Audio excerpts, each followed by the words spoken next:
की सर काय करतात, ठीक आहे. तुमचे शिक्षक तुमच्यासाठी काय करतात. तुम्ही मोठं होऊन तुम्ही या शाळेसाठी काय करताय याचा विचार करायचा. बरोबर. आज तुम्हाला कोणीतरी मदत करताय.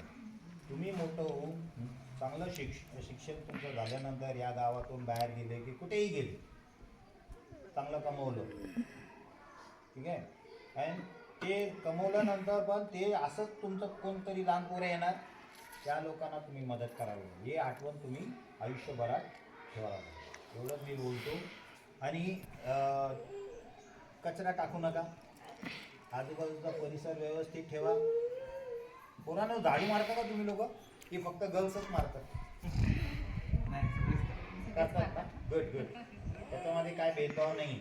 आपला परिसर स्वच्छ असायला पाहिजे, हो ना. हे जे फुलं पडलेले ते फुलं जे आहेत फक्त तुम्ही तिकडे झाडामध्ये टाकले तरी ते तयार होईल.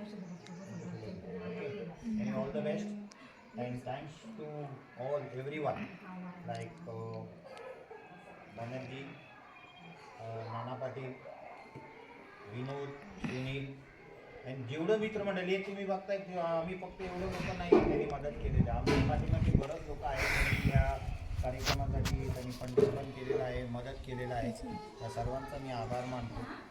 अँड असंच आपण देवाला प्रार्थना करूया की पुढे पण काय ना काहीतरी करत राहू. थँक्यू.